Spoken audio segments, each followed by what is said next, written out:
What would your advice be to someone who loves the idea of going wide, but thinks that there's just so much to do and so much to learn that their head is just exploding? What should they do? They should cut themselves some slack and remember that it takes a long time and there's a lot of information to learn, and you're never going to know it all. So don't expect that much of yourself. Again, as I mentioned earlier, maybe just try and focus on one or two places first, just so it feels a lot more manageable.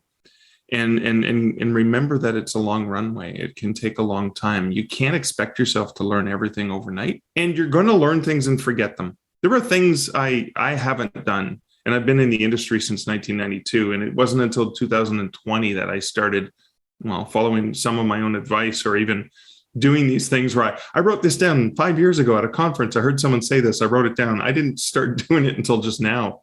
If I spend time beating myself up for taking 5 years to take care of something, that's wasted time and energy. I'm just going to focus on doing what I can and measuring these smaller steps as I move forward. So, I mean, honestly, the biggest thing authors do is they suffer from comparisonitis, and they beat themselves up for not being able to do it all. You're never going to be able to do it all. You can't do it all. Prioritize the things that you can do, and celebrate the small victories along the way, because chances are you have had victories. Even if that victory is, I went from selling no books on this platform per week to one. That's a huge victory. And it's okay to celebrate that.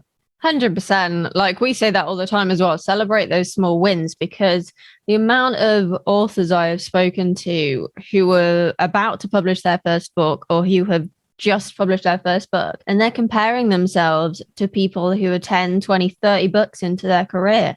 It's not comparable. It's like comparing Millie, who is a Westie, to a Great Dane.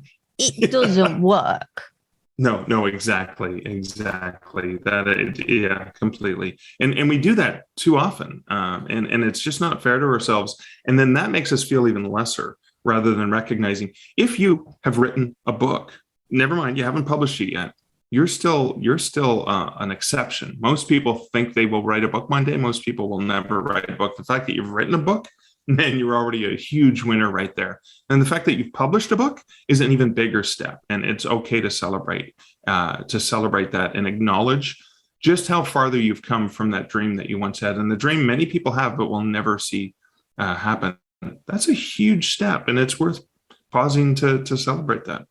Definitely. I think it's something like 80% of the global population wants to write a book or something, which is insane when you think, like, yeah, there are a lot of books out there, but it's definitely not 80% of the world has published a book.